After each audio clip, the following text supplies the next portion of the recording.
Buenas noches, señores participantes del Diplomado en Derecho Tributario y Tributación Fiscal. Esta noche nos honra con su presencia el doctor Francisco Ruiz de Castilla Ponce de León. El doctor es profesional por la Pontificia Universidad Católica del Perú, profesor en la Universidad Nacional Mayor de San Marcos, conferencista en el curso de posgrado en Derecho Tributario organizado por la Universidad de Castilla-La Mancha y Ciudad de Toledo, España. Autor de libros y artículos y revistas sobre diferentes temas de derecho tributario. El doctor, como todos tienen conocimiento, de acuerdo a la estructura que tienen en sus manos, va a desarrollar el tema el ilícito tributario, infracciones y sanciones tributarias, gradualidad, causal e improcedencia de la acción penal. Por favor, un fuerte aplauso para el doctor Javier Ruiz Castilla Ponce de León. Gracias. Muchas gracias.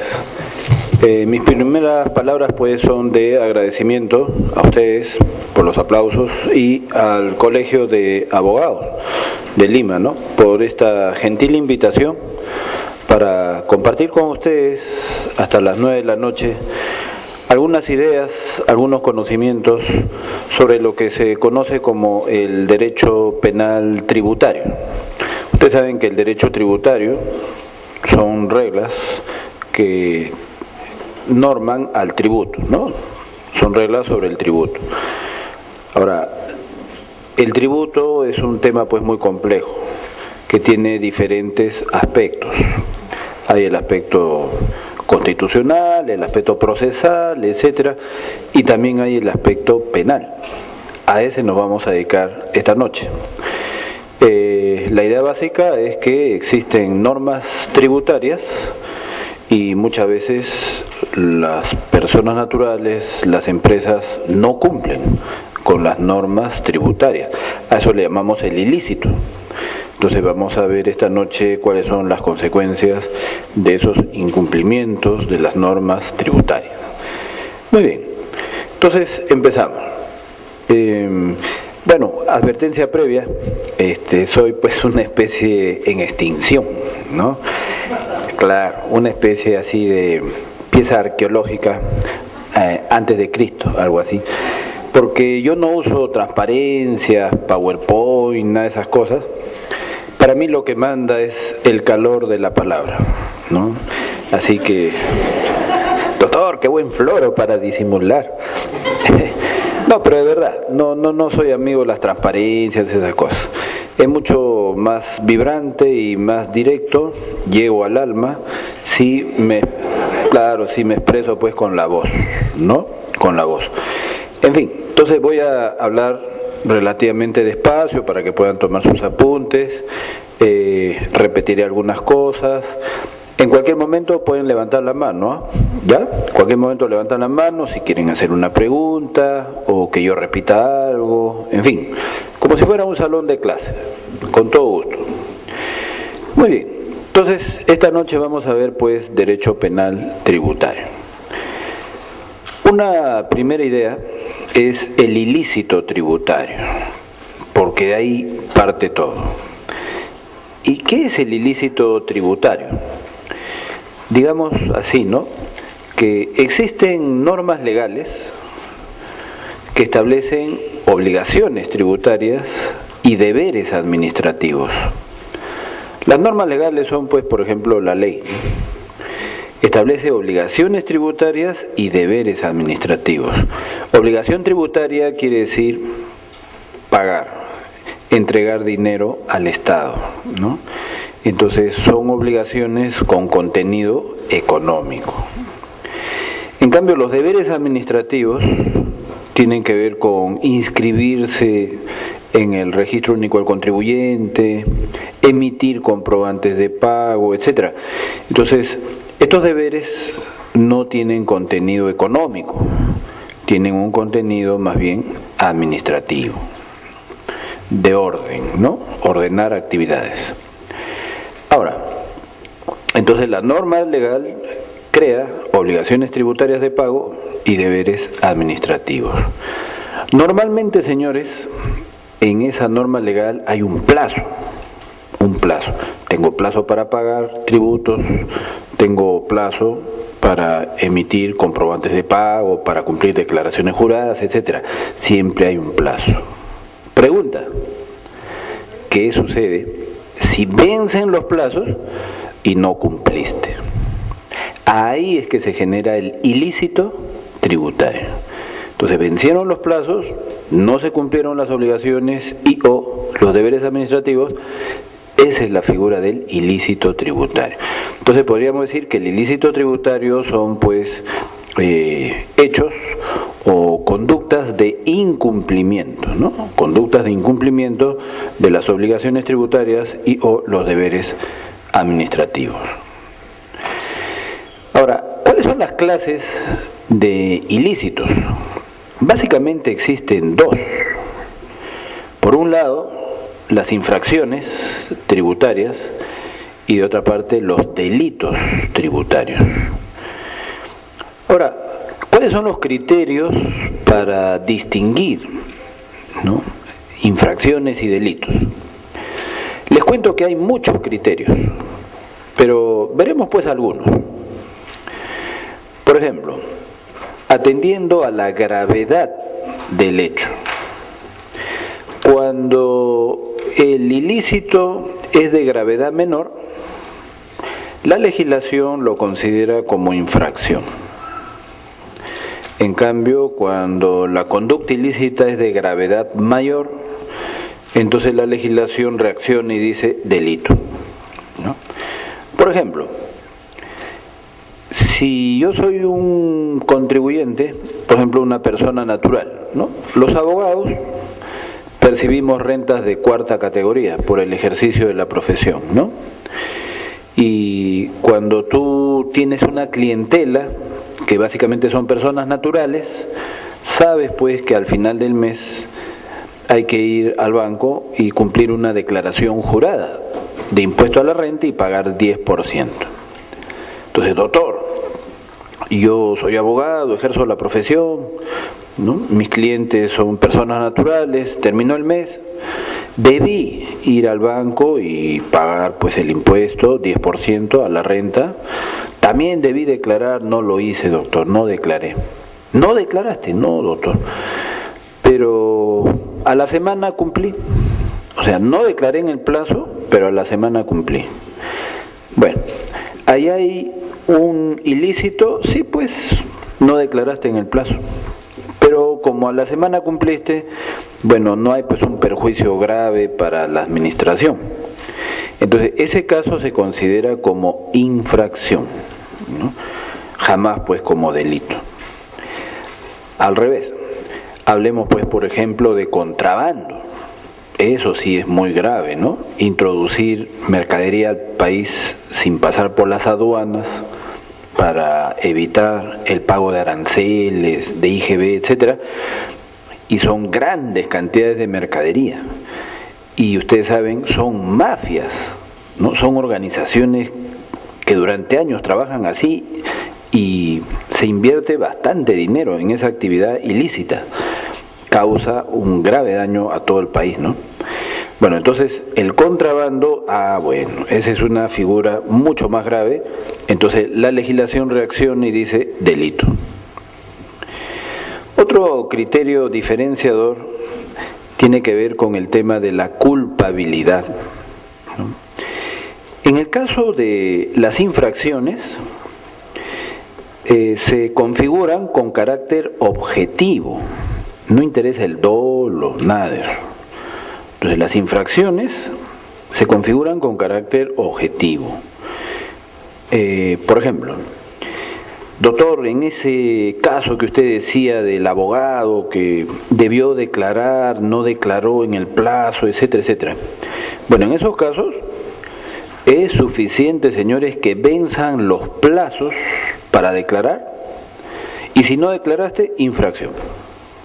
Por ejemplo, ¿no?, supongamos que hoy día lunes era el plazo para declarar el impuesto a la renta de agosto, del mes pasado.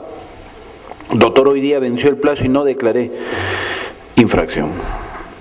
No interesa si hubo dolo, si tuviste alguna emergencia. Hoy día dio a luz mi esposa, entonces yo tenía que dedicarme, pues doctor, todo el día en la clínica, etcétera, etcétera.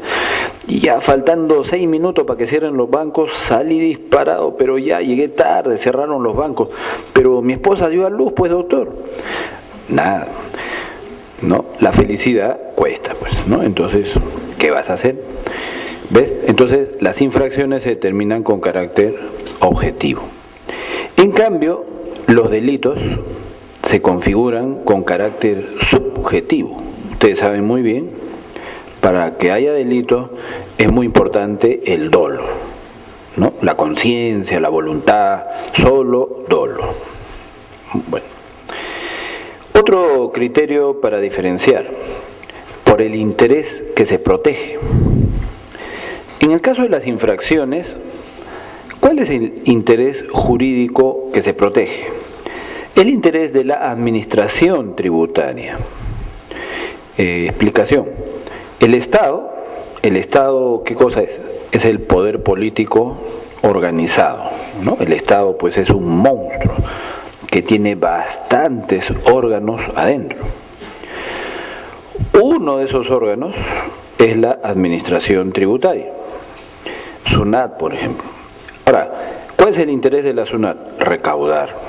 ¿Qué es recaudar? La captación oportuna de los ingresos tributarios, ¿no? La captación oportuna de los ingresos tributarios. Ahora bien, hay pues ilícitos, hay incumplimiento de las personas naturales, de las empresas, que traban, que dificultan esa recaudación de SUNAT. Entonces, esos incumplimientos que afectan la marcha diaria de SUNAT, que dificultan el cumplimiento de sus objetivos estratégicos, esos incumplimientos se consideran infracción. Poníamos pues el ejemplo que en el plazo de ley no se declaró. Entonces, si no declaras, estás dejando sin información a la administración tributaria, ¿no? Y eso obviamente perjudica pues a las finanzas, ¿no? ¿Por qué no declaró? ¿Ya falleció? O sea que nunca más va a tributar. ¿Es un caso de demora? ¿Qué pasó? ¿Seguiremos contando con ese ingreso tributario mes a mes o ya no? ¿Ve? Entonces la falta de información genera pues un poco de incertidumbre en las finanzas, ¿no? Pero sobre todo afecta a la administración tributaria. Diferente es el caso de los delitos. Los delitos afectan al interés de todo el Estado. Afectan al interés de todo el Estado. ¿Cómo así?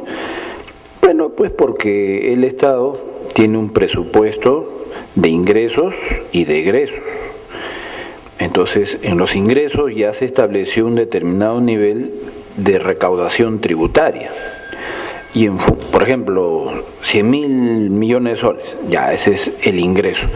Y en función de ese ingreso ya se proyectó un gasto. Vamos a construir colegios, vamos a subir el sueldo a los profesores, etcétera, etcétera.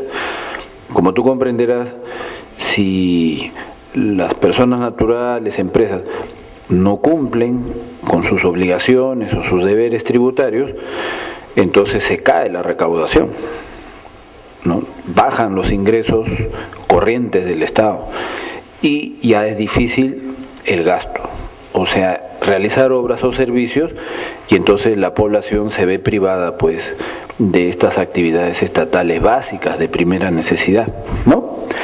Bueno, entonces estas conductas ilegales que reducen la recaudación tributaria o afectan los ingresos del Estado, a eso se llama delito. El contrabando es un muy buen ejemplo. Otro criterio para diferenciar es la naturaleza de la sanción. La naturaleza de la sanción. En el caso de infracciones, las sanciones suelen ser de contenido económico o administrativo. Contenido económico, multas. Contenido administrativo, la clausura de un local. En cambio, en el caso de delitos, la sanción es mucho más grave. Es la privación de la libertad. ¿qué más valioso hay pues que la libertad?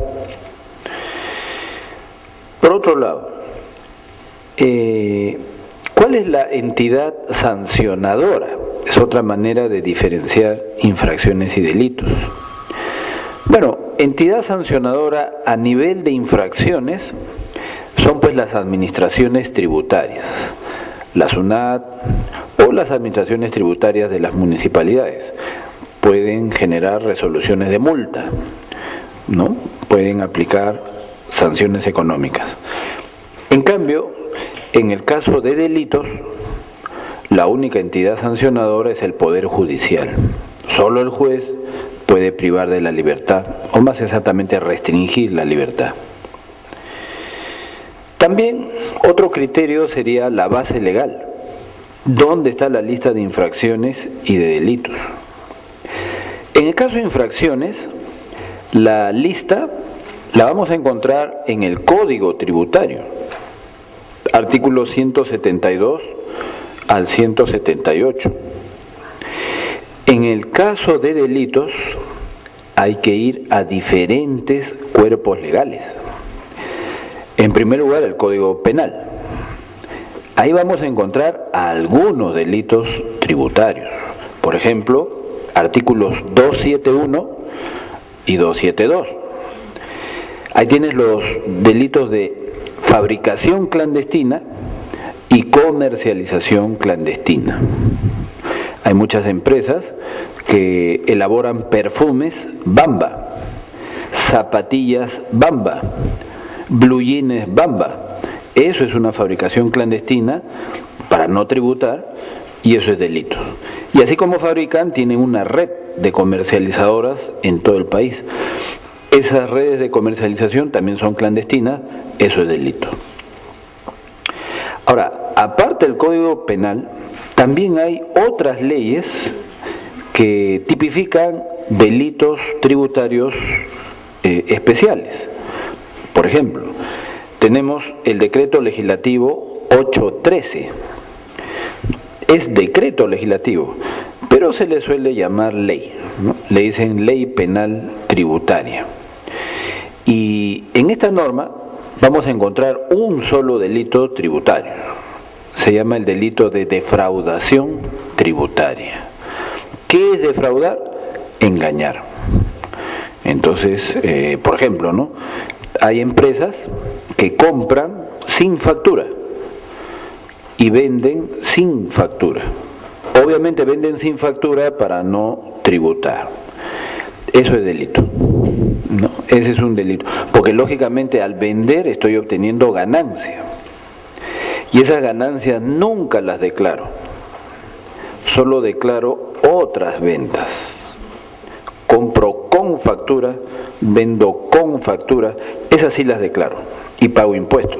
Sí, pues, pero las que compraste sin factura y vendiste sin factura, eso no declaraste.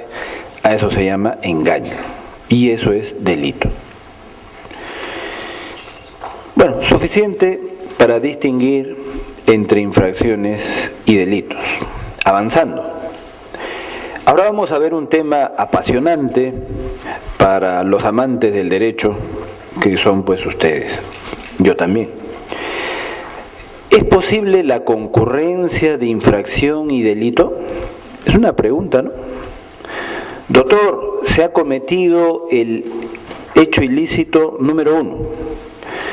¿Puede ser considerado infracción y delito a la vez? En otras palabras, para efectos prácticos, hay un solo hecho. ¿Se puede aplicar multa y además prisión? Esa es la pregunta, ¿no? Veamos pues. Bueno, en torno a este tema de la concurrencia de infracción y delito, un primer tema pues de cajón es el famoso principio del non bis in idem. No puede haber doble sanción por el mismo hecho. Y este principio ha sido consagrado en nuestro Código Tributario, artículo 171. Eso está clarísimo. Entonces, en nuestro Código Tributario sí, pues, por un mismo hecho no cabe doble sanción. Pero vas avanzando tu lectura del código y, oh sorpresa, 3 veces doctor, el artículo 190, mire lo que dice, impresionante. Dice que por un mismo hecho ilícito sí cabe que se considere como infracción y como delito. En consecuencia, pueden concurrir la multa y la prisión. Total. El artículo 171 dice non bis in idem. Y el 190 dice sí, se pueden acumular. Y entonces, bueno. Te voy a decir lo que yo pienso.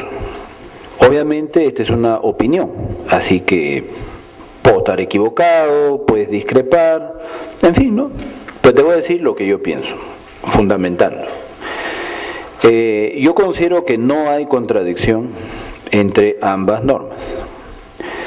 Lo que me está diciendo el artículo 171, el famoso non bis in idem, es que por un mismo hecho no puede haber doble sanción administrativa. Entonces, por ejemplo, ese abogado que se demoró en declarar, ¿esa es una infracción? Claro, pues, no declaró en el plazo de ley. ¿Cuál es la multa? Bueno, habrá una sola multa, pues, 1.000 soles, ya está. Pregunta, aparte que la SUNAT me notifica la resolución de multa 1, 1.000 soles, ¿la SUNAT podría notificarme la resolución de multa 2, 4.000 soles? No, no puede, pues. ¿Correcto? Entonces, por un mismo hecho, no se puede generar doble sanción administrativa. ¿Correcto? Pero otra cosa es una infracción y un delito. Como vimos en antes, son temas diferentes. Entonces, esa es otra cosa. Profundizando. Tanto la infracción como el delito, desde mi punto de vista, tienen un punto diferenciador muy grande. Hay por lo menos un punto de diferencia muy importante. En el caso de las infracciones, hemos visto que el bien jurídico tutelado es el interés de la administración tributaria, o sea, de un aparato administrativo. En el caso de los delitos, el bien jurídico tutelado es el Estado, las finanzas públicas nacionales. Son temas diferentes. Un tema es gestión pública, el otro tema es finanzas públicas. Y siguiendo esta línea, hay una sentencia del Tribunal Constitucional del Perú. Así que no lo digo yo, lo dice el Tribunal Constitucional del Perú. Tienes una sabrosa sentencia recaída en el expediente 1556. Expediente 1556-2003-AA, acción de amparo, diagonal TC. Fecha, 16 de julio del 2003. Y ahí dice, efectivamente, infracciones y delitos protegen bienes jurídicos diferentes. Para el profesor, esas diferencias son bien grandes. No lo dice el tribunal, eso ya lo dice el expositor. Esas diferencias son, pero bien grandes. Por otro lado, tenemos la ley 274444, la ley del procedimiento administrativo general. Y ahí están los principios del procedimiento administrativo sancionador, ¿no? Principios del procedimiento administrativo sancionador. El artículo 230.10 dice: no puede haber acumulación de sanciones y penas siempre que en el mismo hecho exista identidad. Ya, ahí está. No cabe acumulación de sanciones y penas si en el mismo hecho existe identidad, triple identidad, sujeto, hecho y fundamento. Entonces, en ese caso práctico que conversábamos, sujeto, bueno, pues sujeto obviamente es el profesional, ¿no? El hecho, bueno, el hecho es porque no declaró. Ahora, fundamento, es diferente. Porque ya hemos visto, pues, en un caso el fundamento es el interés jurídico protegido de la administración y el otro es el interés jurídico protegido del Estado. Entonces no hay triple identidad. Ahora, vamos a poner un caso práctico que ocurre todos los días, y es bien interesante. Por ejemplo, hablemos de impuesto a la renta de cuarta categoría, las retenciones. Acá muchos seguramente están en esa situación. Por ejemplo, por acá está una empresa, la Coca-Cola, y yo soy un abogado independiente y voy a trabajar para ellos. Voy a hacer un informe de un tema que me han consultado. Entonces, elaboro el informe, listo. ¿Cuánto me tienen que pagar? 10.000 soles. Muy bien. Ahora, la Coca-Cola debería aplicar la retención de impuesto a la renta 10%. En otras palabras, si yo voy a cobrar 10.000 soles en un contrato de servicios, ellos deben aplicar 10%, 1.000 soles, y quedarse con ese dinero, para luego entregarlo al fisco. Entonces, 10.000 menos 1.000, 9.000. El cheque que me paga la Coca-Cola debería ser 9.000 soles nada más. Pero vamos a suponer que me retiene, la Coca-Cola me retiene esos 1.000 soles, pero no lo entrega al fisco. Entonces, qué gracioso. A mí me retuvieron, la Coca-Cola se quedó con 1.000 soles y no lo entregó al fisco. Ahí está el ilícito. ¿Hubo retención? Sí. ¿Se entregó el impuesto retenido al Estado? No. Analicemos. Por un lado, eso es una infracción. Claro que sí. Código Tributario, artículo 178, numeral 4. Retener y no entregar la suma retenida al Estado, infracción. ¿Cuál es la sanción? Multa. Por decir 2.000 soles. Ya está. Volteo la página, pero también es delito. Si hubo dolo, también es delito.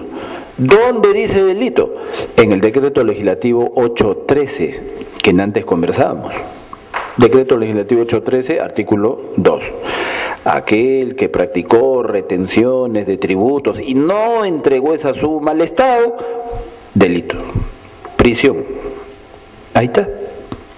El hecho es uno solo. Pero ¿hay triple identidad? Desde mi punto de vista, no.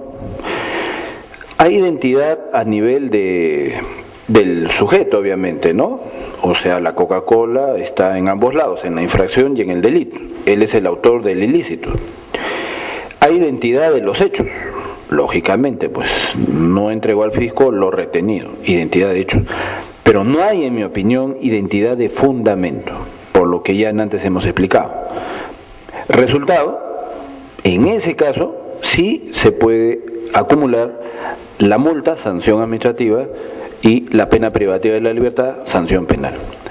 Desde ese punto de vista me parece correcto el artículo 190 del Código Tributario y no habría conflicto o contradicción con el artículo 171, porque repito, el 171 lo que me está diciendo es que por un mismo hecho no debe haber doble sanción administrativa.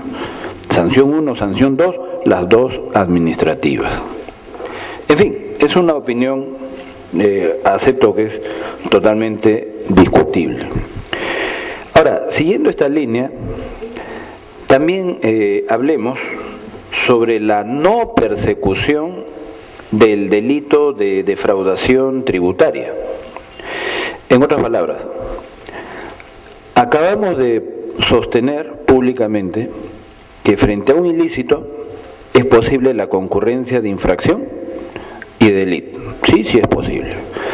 Pero ahora te voy a hablar al revés. Es posible que luego de esa concurrencia solamente quede la infracción. Luego de la concurrencia solamente queda la infracción y se borra el delito.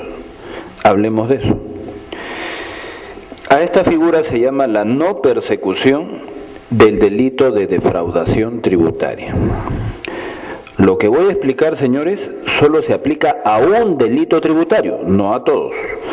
Solo al delito de defraudación tributaria, previsto y regulado por el Decreto Legislativo 813, que lo estamos trabajando desde en antes, ¿no? La base legal de lo que te voy a explicar está en el propio Código Tributario, artículo 189, segundo párrafo. ¿Y qué dice? Dice que si un sujeto cometió el delito tributario X, que sea defraudación, en principio se genera responsabilidad penal, en principio. Pero es posible que no haya persecución penal. Es posible que la SUNAT ya no lo vea. El Ministerio Público tampoco. El Poder Judicial a nivel de juez instructor tampoco. Es posible. Requisitos. El primer requisito es la autodenuncia. Ese sujeto que cometió el delito, él mismo debe ir a la autoridad y decir: señor, yo cometí el delito. La autodenuncia. Y segundo, pago al contado, subrayado al contado, de toda la deuda tributaria que se ha generado. Porque obviamente pues el que comete un delito tributario es para no tributar, para no pagar. Entonces hay una deuda por pagar al Estado. Entonces la idea es: paga al contado todo lo que se debe. Tercer requisito. Los dos requisitos anteriores deben ser antes de cualquier intervención del Estado. Entonces, la autodenuncia y el pago al contado debe ocurrir antes de cualquier intervención del Estado que vaya directamente a ese hecho ilícito. Entonces, por ejemplo, ¿no?, el caso que conversamos, o sea, que la Coca-Cola retuvo impuestos y no los entregó al Estado. Si la propia Coca-Cola reconoce este ilícito y le paga al fisco ese tributo más los intereses, y todo esto ocurre antes de cualquier fiscalización, ya está. Simplemente no va a haber persecución penal y sí se ha cumplido con pagar la multa administrativa. Esa es la idea, ¿ya? Entonces, la reacción del agente infractor tiene que ser rápida, antes de cualquier intervención de la administración. Ahora, sobre este punto se generó una discusión muy interesante. ¿Este pago de la deuda tiene que ser necesariamente al contado? Porque a veces son pues montos muy grandes, 10 millones, 15 millones. ¿No cabe el fraccionamiento? Es una pregunta. Bueno, sobre esto se ha pronunciado el Poder Judicial. Tenemos el acuerdo plenario número 2-2009. Acuerdo plenario número 2-2009. Diagonal CJ-116. Entonces, 2-2009, diagonal CJ-116, del 13 de noviembre del 2009. ¿Y qué dice este acuerdo plenario? Que solo cabe pago al contado. No hay otra manera de acogerse a esta figura de no persecución del delito. Muy bien, con esto hemos terminado el primer gran tema de la noche, que eran los ilícitos tributarios. Ahora vamos a pasar al segundo gran tema que he preparado para ustedes esta noche. Se llama las concepciones teóricas. Estas normas que estamos conversando de las infracciones tributarias, ¿dónde están? Están pues en nuestro Código Tributario, en el libro 4, artículos 164 y siguientes. Entonces, imaginariamente, acá está mi Código Tributario, el libro 4, artículos 164 y siguientes, ahí están las normas. Entonces, yo me pregunto, ¿no?, ¿estas normas qué naturaleza tienen?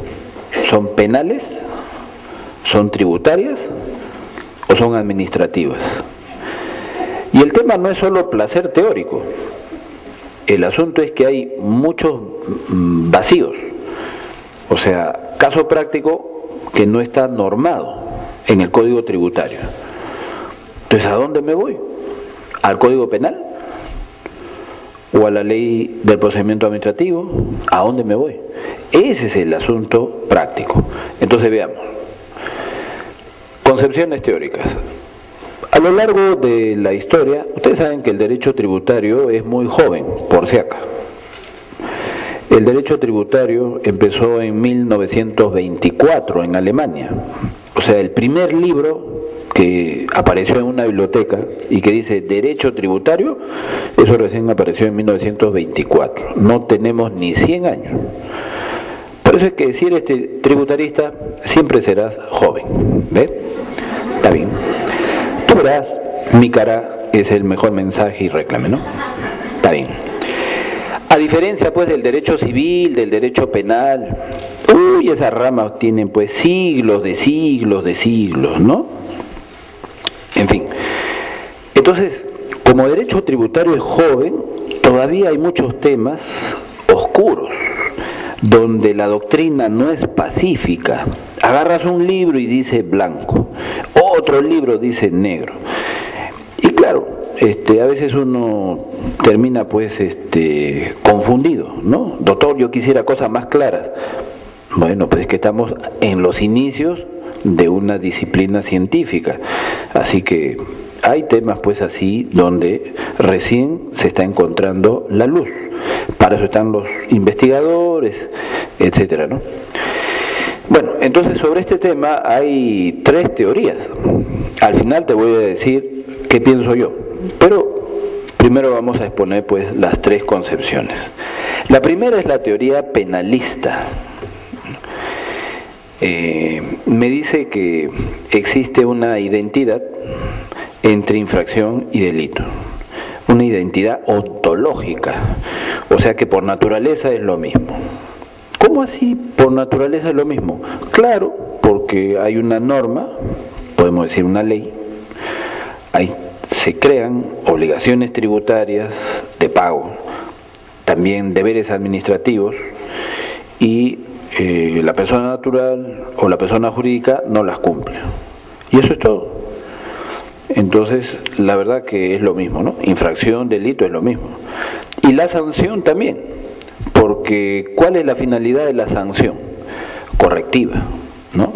La privación de la libertad es para corregir. Y la multa también es para corregir. Así que, en esencia, es lo mismo, se dice, ¿no? Y bueno, si es lo mismo, ya está, pues. ¿Cuál sería el marco normativo de las infracciones y de los delitos, así en general, ¿no? El marco normativo de todas las infracciones y delitos deberían ser pues los principios y reglas del derecho penal. Los principios y reglas del derecho penal, porque dentro de todo el derecho y de todas las ramas del derecho, justamente el derecho penal se ocupa de esto, ¿no? Principios, normas, cuando no se cumplen, las obligaciones, los deberes, etcétera, etcétera. Ahora, para echar leña al fuego, y mira qué interesante, el modelo de Código Tributario OEA-BIT, en el artículo 70, literal D, dice eso: modelo internacional de Código Tributario OEA-BIT. Dice eso, artículo 70.d. En lo no regulado por el Código Tributario, en el tema de infracciones, sanciones, aplíquese la regla del Código Penal. Agarre usted su Código Penal, aplique. Ustedes saben pues que existe la codificación, o sea, se han generado códigos tributarios. ¿Por qué se han generado códigos tributarios en Europa, en América Latina? Porque se necesitan reglas generales aplicables a todo tributo. La idea es uniformizar, homogeneizar, ¿no? Entonces, eso es un código tributario. Resulta que en Europa aparecieron los primeros códigos tributarios, siempre Alemania primero. Entonces Alemania generó su código tributario, luego Italia, España, en fin, ¿no?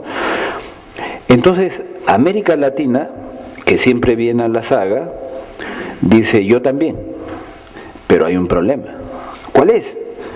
Esos códigos tributarios de países europeos está hecho para la realidad de ellos, donde no hay mucha evasión, no hay mucha informalidad, y la SUNAT de ellos es fuerte, y la conciencia tributaria es fuerte. América Latina, y particularmente el Perú, es otra cosa. Acá hay bastante informalidad. Somos la quinta economía más informal del mundo, desgraciadamente. Hay bastante evasión.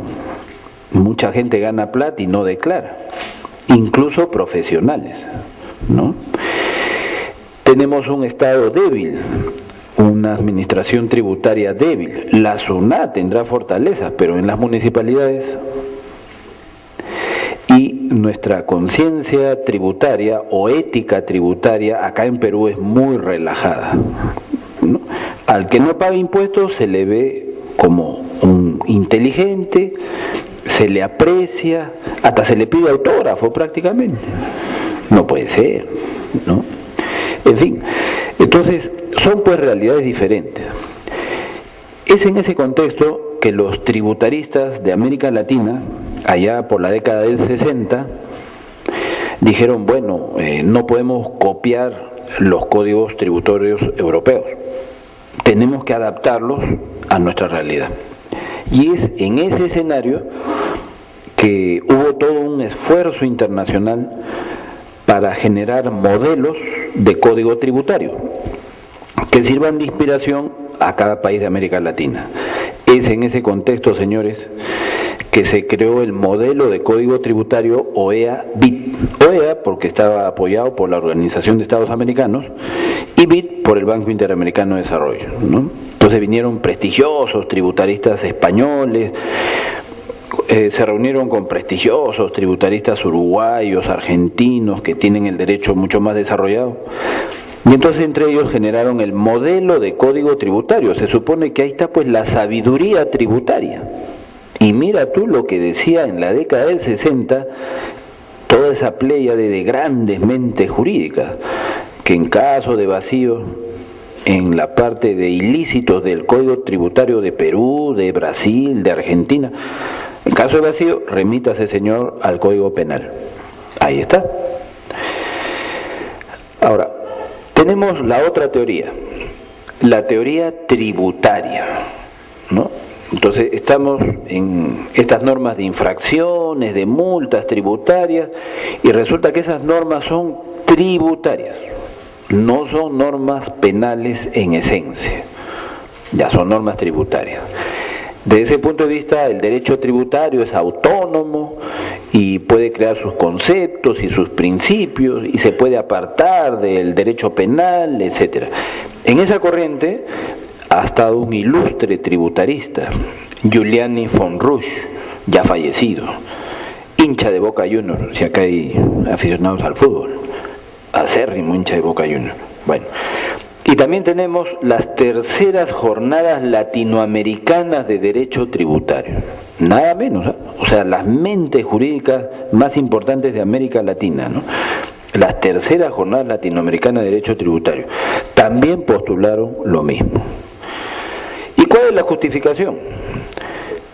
Bueno, dijeron que no es lo mismo infracción que delito, no hay identidad ontológica, no. ¿Y cuál es la gran diferencia? La que ya hemos conversado. ¿Cuál es el interés jurídico protegido? Ahora, ¿y cuál sería entonces el marco normativo? ¿No? Es decir, si hay el incumplimiento de una infracción, ¿qué normas una infracción tributaria me refiero, ¿no? ¿Qué normas voy a aplicar? Entonces esta corriente dice, mira, las que están en el Código Tributario, nada más. ¿Y no puedo mirar al Código Penal? No, porque esa es otra rama del derecho, independiente, etcétera, etcétera, no.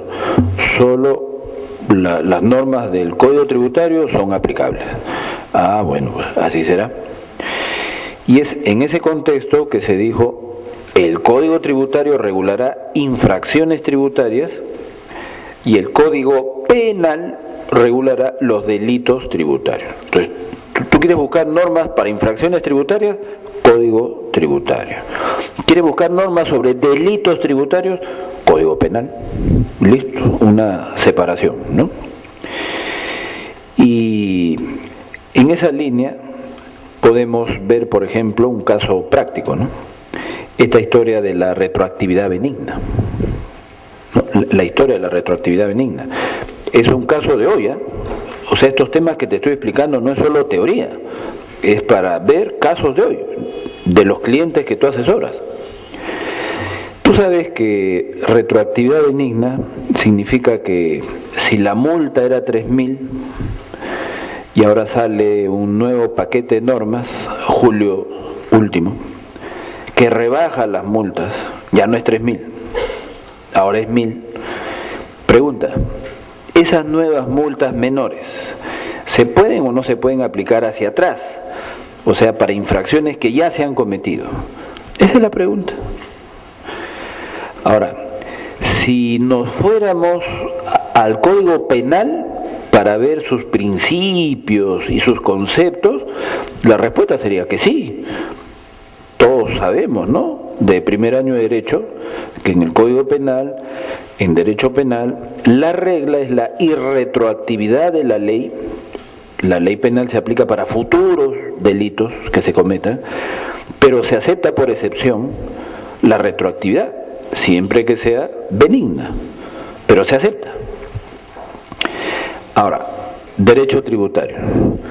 Resulta que en nuestro Código Tributario tenemos el artículo 168 y dice no hay retroactividad benigna. ¿Ves? Y eso es lo que dice la SUNAT y eso es lo que dice el Tribunal Fiscal. Señores, por si acaso, en julio de 2012, en el gobierno de Humala, ha habido bastantes modificaciones tributarias, ha habido rebajas de multas, correcto, pero eso se aplicará para futuras infracciones. Contribuyentes que ya habían cometido infracción y su multa es 3.000 a la fecha de comisión de la infracción, no podrán beneficiarse con el nuevo marco legal que dice que la multa es solo 1.000. ¿Y cuál es el fundamento de la SUNAT, del Tribunal Fiscal? Acá está, Código Tributario, artículo 168, se acabó. Entonces, como ustedes verán, estos temas tienen incidencia práctica y entonces ahí se ve con claridad que una cosa es el derecho penal que admite retroactividad benigna y otra cosa es el derecho tributario que dice que no. En fin, así están las cosas. Y la tercera corriente es la teoría administrativa. ¿Qué nos dice? Nos dice, muchachos, el punto de partida no es el derecho penal ni tampoco el derecho tributario, no. El punto de partida es el derecho administrativo y más exactamente el derecho administrativo sancionador. Tú sabes que el derecho administrativo son reglas que tienen que ver con el orden, ¿no? Eso es derecho administrativo en esencia, reglas que establecen orden en la actividad del Estado y en la actividad de los ciudadanos. Y bueno, el derecho administrativo es inmenso, tiene muchas áreas. El área de contrataciones públicas, el área de los procedimientos en general, etcétera. Pero también tiene el área del procedimiento administrativo sancionador. Entonces tú en tu carro te pasas la luz roja, obviamente la policía va a aplicar multa. Ese es un procedimiento administrativo sancionador. Muy bien. Ahora, el derecho administrativo sancionador es el género. Es el género. Y obviamente las normas administrativas sancionadoras tributarias sería la especie. Entonces hay una relación de género y especie. Vista la cosa de ese modo, nos preguntamos, ¿cuál es el marco normativo de las infracciones tributarias? Bueno, En primer lugar estaría el propio Código Tributario, que tiene pues reglas de las infracciones administrativas tributarias. El propio Código Tributario es ley especial. Y si hubiera un vacío, si hubiera un vacío, te remites a la ley administrativa, concretamente a la ley 27444, ley del procedimiento administrativo general, que tú sabes que existe en el Perú desde el año 2001, ¿no? Ahora, ¿cuál sería la justificación? ¿Por qué en un vacío del Código Tributario, libro 4, tendríamos que irnos a la ley de procedimiento administrativo general? Pero hay más.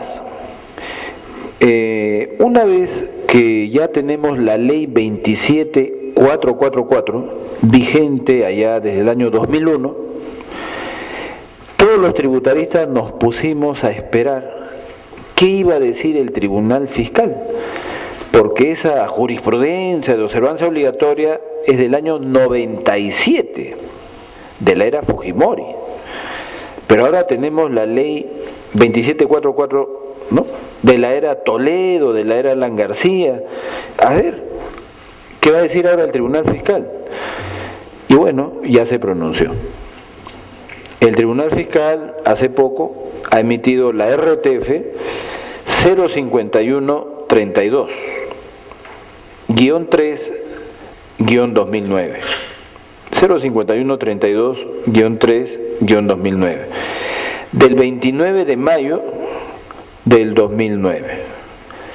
¿Y qué dice? Dice que no cabe la retroactividad benigna. ¿Pero por qué? Bueno, ¿por qué no, pues? No es no. Franco, así es. Es un RTF de 2 párrafos. Pudo haber escrito un libro. No, 2 párrafos. No es no. No es no. Tremendo argumento. No es no. Ese es el argumento. En otras palabras, el Tribunal Fiscal insiste que existe ley especial, Código Tributario, artículo 168. Prevalece sobre ley general la 27444. Ese es el argumento de fondo. Entonces, prevalece ley especial, artículo 168 del Código Tributario, por encima de ley general, artículo 230.5 de la ley 27444. Doctor, ¿y usted qué opina? No comparto este pensamiento del tribunal. Ya te he dado un argumento constitucional de peso, pero ahora entro directamente a la propia cancha tributaria. Entro de frente al Código Tributario y me parece que ahí también hay muy fuertes argumentos para sostener que sí cabe la retroactividad benigna. En mi opinión hay 2 argumentos muy interesantes. El primero, derecho administrativo. Y el segundo, el propio artículo 168 que tanto cita el Tribunal Fiscal. Primero, derecho administrativo. Porque tú sabes, para examinar a profundidad cualquier institución jurídica, tienes que ir a la rama de base, ¿no? Entonces acá, como hemos visto a la mitad más o menos de la exposición, no estamos frente a un tema de derecho tributario, estamos frente a un tema de derecho administrativo. Entonces yo no tengo que estar leyendo libros de tributaristas, sino libros de expertos en derecho administrativo, que me hablen sobre el procedimiento administrativo sancionador. Perfecto. ¿Y ellos qué dicen? Dicen así. Ahí está Cristian Napurí, está Eloy Espinosa, está Morón Urbina, tremendos libros, ¿no? Ya, ¿qué dicen ellos? Dicen, muchachos, el acto administrativo. Cuando se notifica un acto administrativo, lógicamente tiene que ser cumplido. O sea, si se notifica, se tiene que cumplir. Se tiene que ejecutar. Principio de ejecutividad del acto administrativo. lo cual es correcto, porque ya la administración pública funcionó y ya se pronunció. Además, el objetivo de un acto administrativo es el orden. Eso es lo esencial del derecho administrativo y del acto administrativo, ordenar la actividad del Estado y de los ciudadanos, el orden. Entonces, si ya está el acto administrativo, es una señal que da orden y se tiene que cumplir. Correcto. Volteo la página. ¿Y qué pasa si ese acto administrativo todavía no ha sido notificado? Más lejos todavía. ¿Qué pasa si todavía no hubo el procedimiento administrativo sancionador? Todavía no hubo. ¿Y ahí? Esa es otra cosa. Ahí sí, los propios expertos en derecho administrativo dicen, ahí está la retroactividad benigna. En otras palabras, cuando en la ley 27444, artículo 230.5, te dicen, cabe la retroactividad benigna, lo que tú tienes que ver desde manera panorámica es lo siguiente. Hay dos polos. Polo 1, se notifica un acto administrativo, ejecutoriedad. Se tiene que cumplir. Y así venga una nueva ley más benigna, no se aplica. Así venga una ley posterior más benigna, no se aplica. Si el acto dice la multa es 1000, es 1000. Así después venga una ley que diga que no, que la multa puede ser 300. No, es 1000, es 1000. Pero ahí donde no hay acto administrativo notificado, o más lejos, no hay todavía el procedimiento previo, entonces entra a jugar el otro polo, el 230.5. Correcto. Ahí sí aplicas retroactividad benigna para la nueva norma que es más favorable. ¿Ves? Entonces se logra un equilibrio entre el principio de ejecutividad del acto administrativo y el principio, más que principio, la excepción de la retroactividad benigna. Aplicado eso a derecho tributario, porque ya sabemos que este tema no es tributario sino administrativo, vamos al artículo 168 del Código Tributario, que tanto cita el Tribunal Fiscal.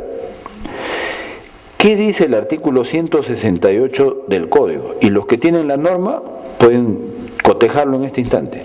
Dice así: no se aplican retroactivamente las normas que suprimen y rebajan sanciones, siempre que se encuentren en trámite o ejecución. Ya, cuidado, ¿no? Entonces el 168 dice, no hay retroactividad benigna para normas que suprimen, reducen sanciones, siempre que se trate de sanciones que ya están en trámite o en ejecución. Correcto. Yo también estoy de acuerdo que en esos casos no hay pues retroactividad benigna por el principio de ejecutividad del acto administrativo. Entonces, por ejemplo, doctor, yo soy ese abogado que usted habló al inicio de la clase, ese que debió de declarar y no declaró en el plazo, pero a la semanita declaré. Igual, ya cometiste la infracción. Sí, pues doctor. ¿Y cuánto es la multa? A la fecha de la infracción. La multa, doctor, 3000 soles, doctor. Mira tú. Pasa el tiempo, 1 año, 2 años, en ningún momento la SUNAT lo fiscalizó. Nunca se le notificó una resolución de multa. Pasa 1 año, 2 años, doctor, hoy voy a pagar la multa. Y la legislación vigente hoy, que es nueva, ya no dice 3000 soles, ya no dice 3000 soles. Dice que la multa es 1000 soles nomás. ¿Nunca te fiscalizaron? No. ¿Nunca te notificaron una resolución de multa? No. Entonces, allí, en opinión del profesor, cabe la retroactividad benigna, porque no hay acto administrativo y no se está violando el principio de ejecutabilidad.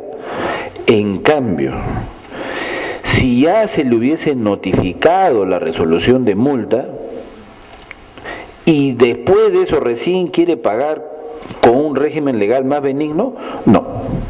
Ahí sí, no, pues, porque la sanción se encuentra en ejecución o trámite, porque ya la administración tributaria se pronunció. Entonces, desde mi punto de vista, correcto. Hay 2 casos, pero solo 2, donde no cabe la retroactividad benigna. Solo 2. cuando la sanción está en trámite o en ejecución. Pero en cualquier otro caso, pues sí cabe la retroactividad benigna. Es más, esto coincide entonces con el planteamiento constitucional que ya hemos explicado y coincide con la más sana doctrina del derecho administrativo. Entonces digo yo, me parece que esta resolución del Tribunal Fiscal miró el derecho tributario para adentro, no miró el derecho constitucional, no miró el derecho administrativo, y ahí están pues los errores, ¿no? Entonces, como moraleja, porque ya estamos acabando, me parece que cuando ocurre cualquier hecho de la vida diaria, un abogado que quiera manejar estos temas de infracciones, sanciones tributarias, ese abogado debe conocer bastante de derecho administrativo y bastante de derecho constitucional. Solo ahí vas a encontrar lo correcto, lo razonable y, digamos, los argumentos de peso para defender los intereses de los ciudadanos cuando la administración abusa, excede sus facultades. Bueno, si hubiera alguna pregunta, alguna inquietud, acá estamos, nos queda 2 segundos, pero acá estamos. Bye. Bueno, una de dos, ¿no? O me entendieron todo y entonces no hay nada que preguntar, o no entendieron nada y no saben por dónde empezar. Me quedo pues con la interrogante, pero como soy optimista, haré de cuenta que algo de lo que les he explicado, por lo menos algo les habrá servido. Bueno, muchas gracias, buenas noches.